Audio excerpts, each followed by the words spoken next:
Hello guys, welcome back to the channel. आप लोगों का स्वागत है चैनल पे। और आज हम पढ़ने वाले हैं chapter valuation of goodwill 2022-23 session accounts 12th। Last lecture मेरा जो आया था जिसमें मैंने आपको इंट्रोड्यूस करा दिया था आपको चैप्टर के और सिलेबस के बारे में कि क्या क्या सब्जेक्ट मतलब कितने चैप्टर्स हैं, क्या क्या आपको पढ़ना है। और सबसे पहले हमने पढ़ा था उसके अंदर पार्टनरशिप के बारे में, और ये पार्टनरशिप का पहला चैप्टर है और आपके बुक का तीसरा चैप्टर है वैल्यूएशन ऑफ गुडविल। इस चैप्टर को कराने के दो पर्पस हैं। सबसे पहला, एक तो चैप्टर छोटा है तो जल्दी खत्म हो जाएगा, और दूसरा हर एक चैप्टर में इसका लिंक है, मतलब 2 से लेकर 8 तक जितने भी पार्टनरशिप के चैप्टर है हर चैप्टर में कहीं ना कहीं घूम फिर के ये आ जाएगा। और तीसरी बात, ये चैप्टर का जो नाम है ये आपने 11th में सुन रखा है, गुडविल। तो हम यहां पढ़ेंगे valuation of goodwill, nature and valuations. तो पहले थोड़ा सा गुडविल डिस्कस कर लेते हैं ना, वैसे तो पुराना फिर भी पता होना चाहिए। गुडविल क्या है? तो आप बोलोगे सर आपने 11th में पढ़ाया था कि किसी कंपनी की रेपुटेशन होती है गुडविल, किसी का नाम। Very good. तो क्या होता है हमारे लिए? तो ये हमारे लिए होता है एसेट्स। कौन से एसेट्स? तो सर इंटेंजिबल एसेट्स। इतना आपके लिए नॉन था। अब आगे बढ़ते हैं। वैल्यूएशन ऑफ गुडविल मतलब किसी का अगर नाम है, इतना तो आपने जान लिया 11th में कि किसी का नाम जो होता है वो गुडविल होता है, वो आपके लिए एसेट्स होता है। पर एसेट्स की वैल्यू कैसे पता चलेगी? जहां देखते थे गुडविल 2 लाख, गुडविल 50,000, तो वो कैसे निकाला जाता है? जैसे क्लास में एक बच्चा बैठा कोई, उसने पूछा बेटा आपका क्या नाम? उसने बोला मेरा ये नाम। तो आपकी गुडविल है? तो उसने कहा हाँ। कितने रुपए का? 20 रुपए, 50 रुपए, 100 रुपए, 1000 रुपए। तो कैसे उसकी वैल्यूएशन होगी? किसी कंपनी की जो मार्केट में वैल्यू होती है गुडविल, उसकी वैल्यूएशंस कैसे होती है वो हमें इस चैप्टर के अंदर सीखने को मिलने वाला है। वैसे मैं आपको बता दूं 2 तरह की गुडविल होती है। एक जो आप खुद बनाते हो, that is self generated goodwill, और second one is purchase goodwill, मतलब आप किसी की गुडविल खरीद लेते हो। एग्जांपल से समझाता हूं। सपोज करो मैंने एक रेस्टोरेंट खोला और उसमें मेहनत करके काम करके शुरू एकदम स्टार्टिंग लेवल से उसे एक आगे तक पहुंचाया, मुकाम तक। तो वो मेरे लिए कौन सी गुडविल है? Self generated. मैंने अपना नाम बनाया। जैसे हम ये YouTube पे कर रहे हैं तो हम अपनी सेल्फ जनरेटेड गुडविल बना रहे हैं। वही मैं अपने चैनल स्टडी क्लब 24/7 पे ना पढ़ा के मैं चले जाता बायजूस को पकड़ लेता, तो मेरी खुद की गुडविल थोड़ी है, बायजूस की है या अनअकैडमी की है। तो वो कौन सी हो जाती है? परचेज गुडविल वाले कॉन्सेप्ट में आ जाता वो, कि हम किसी और की गुडविल पे काम कर रहे होते हैं, पर वहां पर तो हम एज ए नौकर काम करते हैं, यहाँ मालिक की बात कर रहे हैं। पर ऐसे थोड़ा और समझते हैं। अगर एग्जाम्पल फॉर एक और एग्जाम्पल लेते हैं। सपोज करो मुझे एक पिज्जा की शॉप खोलनी है, ठीक? तो मेरे पास 2 ऑप्शन है। पहला, मैं अपने नाम से पिज्जा शॉप खोलूं और उसको चलाऊं, और इससे जो गुडविल बनेगी वो मेरी सेल्फ जनरेटेड गुडविल होगी। और दूसरा, मैंने क्या किया, डोमिनोज की फ्रेंचाइजी ली और पिज्जा शॉप चालू कर दिया। पहले दिन से प्रॉफिट कमाऊंगा, लेकिन वो मेरी खुद की गुडविल नहीं है। कौन सी गुडविल है? वो परचेज गुडविल है।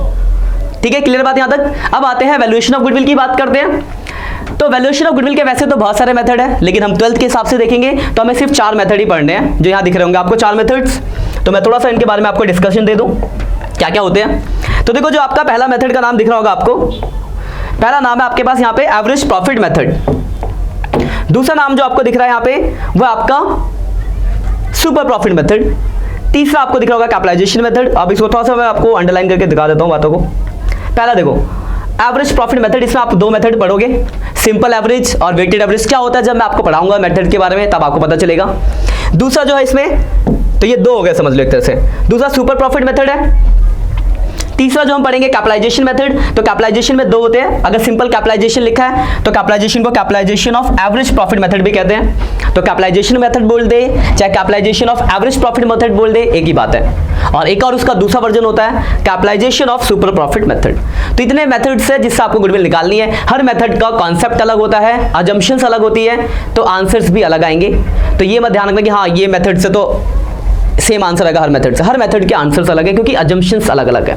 ये बात क्लियर है? और कंपनीज अपने सहूलियत के हिसाब से, अपने अजम्पशंस के हिसाब से कोई भी मेथड अडॉप्ट कर सकती है। अगर हम अपनी बात करें तो आपको क्वेश्चन में बोला गया होगा कि आपको किस मेथड से गुडविल निकालना है, आपको उस मेथड से गुडविल निकालना होगा। थोड़ा सा और थ्योरी जान लेते हैं, फिर एक मेथड आज मैं पढ़ाने वाला हूं। और आज मैं पढ़ाऊंगा आपको कैपिटलाइजेशन मेथड, या जिसको हम capitalization of average profit method भी कहते हैं। ये हम आज का टारगेट रखेंगे। तो पहले थोड़ा और जान लेते हैं बातों को। गुडविल की डेफिनेशन मैंने आपको बता दी कि गुडविल क्या आपका एक इंटेंजिबल एसेट्स है, मतलब आपका एक नाम, आपकी रेपुटेशन, वो आपकी गुडविल होती है। डेफिनेशन आ दी गई है। अब देखो need and valuation of goodwill की अगर बात करें, मतलब गुडविल की जरूरत क्यों पड़ रही है वैल्यूएशन की, मतलब आप ये चैप्टर पढ़ रहे हो तो क्या जरूरत है इसकी गुडविल की। तो देखो इन सब जगहों पे आपको गुडविल की जरूरत पड़ेगी, जो यहाँ पे नाम दिख रहे होंगे आपको, इन सारी जगहों पे गुडविल के वैल्यूएशन की जरूरत पड़ने वाली है। सबसे पहला लिखा हुआ है when there is a change in profit sharing ratio, जब प्रॉफिट शेयरिंग रेशियो आपस में क्या होगा, चेंज होगा। आप बोलोगे कि सर ये प्रॉफिट शेयरिंग रेशियो चेंज क्या होता है, तो इसके ऊपर आप आगे पूरा एक चैप्टर पढ़ोगे। चेंजिंग रेशियो का मतलब है कि कुछ पार्टनर थे, उनका कुछ रेशियो था, उन्होंने बदल के रेशियो चेंज कर दिया। सपोज XYZ पार्टनर, उनका रेशियो 3:2:1, बदल के उन्होंने रेशियो 1:2:3 कर दिया, दैट इज चेंजिंग रेशियो। तो ये जब पढ़ोगे पूरा चैप्टर है, इसके ऊपर आगे मिलेगा। एडमिशन, एक नए पार्टनर को एडमिट कर रहे हो तो यहां भी गुडविल की जरूरत पड़ती है, तो इसके ऊपर भी आप देखोगे ना अपने बुक में, तो एक चैप्टर है। रिटायरमेंट, डेथ, उसके बाद firm dissolve, going to concern, और ये नीचे के जो दो नाम दिख रहा है आपको, एमलगेमेशन और कंपनी में कन्वर्ट होना, ये आपको नहीं पढ़ना भी, लेकिन यहां पर भी गुडविल की वैल्यूएशन की जरूरत पड़ती है। लेकिन बाकी ऊपर के जितने भी चैप्टर्स है ये आप पढ़ने वाले हो एक एक करके धीरे धीरे, क्योंकि आप अपने चैप्टर उठा के देखना यही नाम मिलेंगे।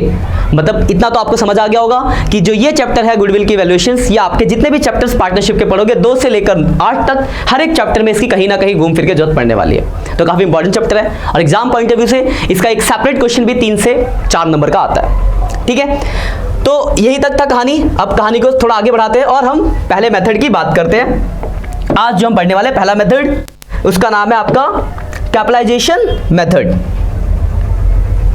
नाम क्या है? Capitalisation method. कैपिटलाइजेशन मेथड, इसका एक और नाम है, इसको हम capitalization of average profit method भी कह सकते हैं। कैपिटलाइजेशन ऑफ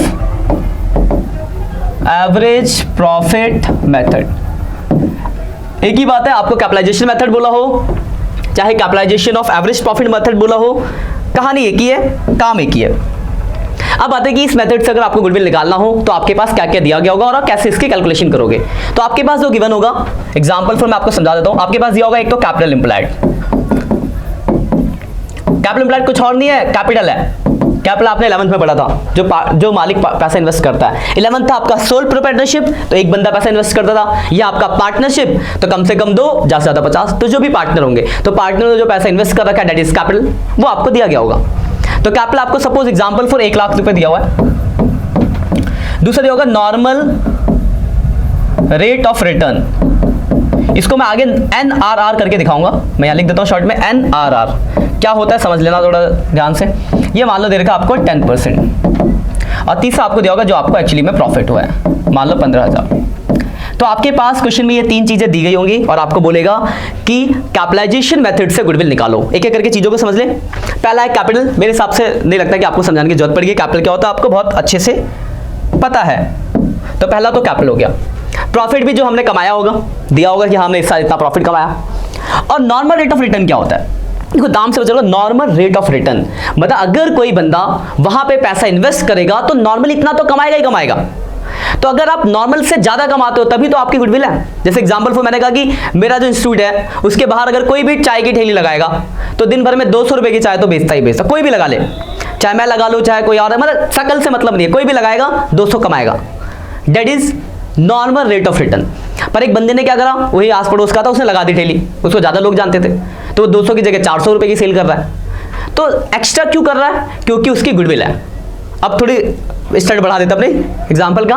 सपोज करो एक स्क्रिप्ट आई जिस पर मूवी बनानी है, ठीक है। तो मूवी बनाने के लिए स्क्रिप्ट आती है, डायरेक्टर आता है हीरो के पास, तो डायरेक्टर आया, हीरो का एक नया हीरो था, उसके साथ मूवी बनाई गई, स्क्रिप्ट सेम थी, हीरो बस नया था, तो 50 करोड़ कंपनी ने कमाया, मतलब मूवी ने कमाया। लेकिन वही थोड़ा सा चेंज कर दिया, एक उसको बहुत बढ़िया ऋतिक रोशन मिल गया हीरो, अब वो मूवी 50 करोड़ नहीं कमाने वाली, अब वो 200 करोड़ में जाएगी।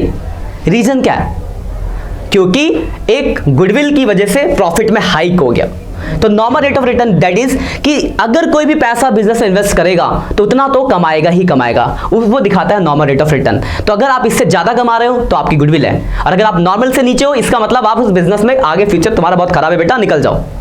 ठीक है, तो क्लियर हो गया नॉर्मल रेट ऑफ रिटर्न कि इतना तो नॉर्मली कमाएगा ही कमाएगा। क्लियर बात। अब ये 3 चीजें आपको दी गई होंगी और आपको बोलेगा गुडविल निकालना है कौन से मेथड से, कैपिटलाइजेशन मेथड या capitalization of average profit method. एक ही बात है, दो नाम होते हैं ना घर में, घर का नाम लड्डू, स्कूल का नाम सौरभ, वैसे इसके भी 2 नाम है। अब देखो 2 स्टेप्स, सबसे पहला स्टेप हम यहां निकालेंगे रिक्वायर्ड कैपिटल इंप्लाइड।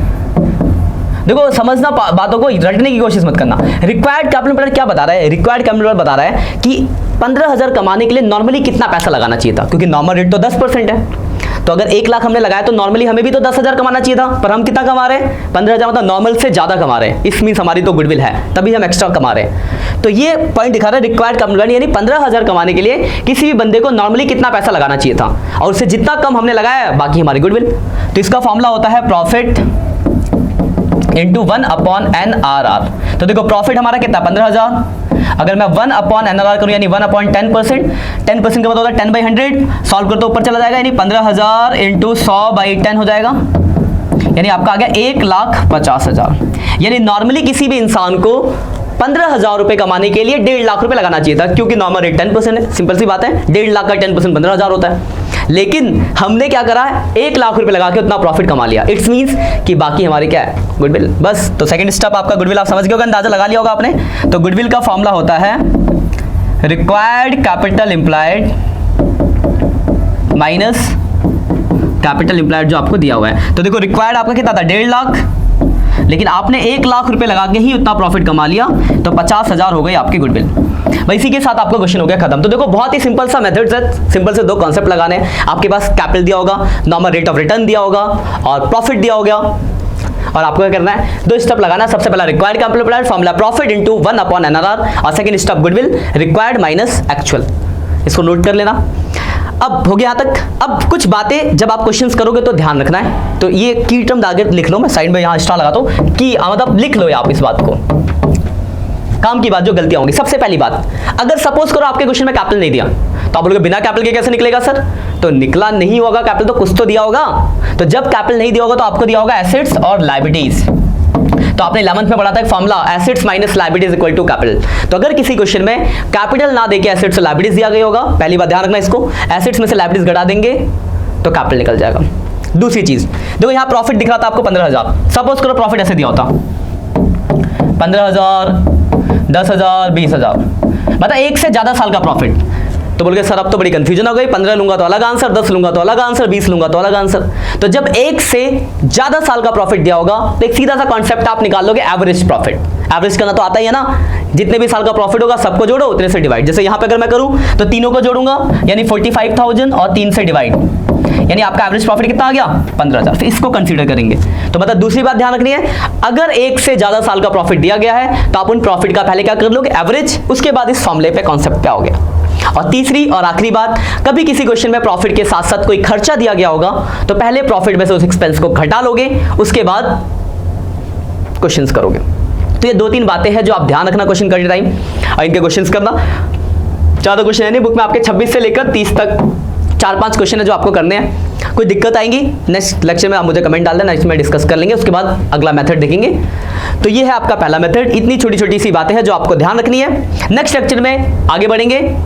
आज के लिए इतना ही, मिलते हैं नेक्स्ट लेक्चर में, तब तक के लिए bye bye, have a nice day. और हाँ, अगर वीडियो अच्छी लग रही है तो कमेंट करना ना भूले और दोस्तों के साथ शेयर कर लें, क्योंकि पूरे साल आने वाली है वीडियो और पूरा सिलेबस होने वाला है खत्म। आज के लिए इतना ही, बाय बाय।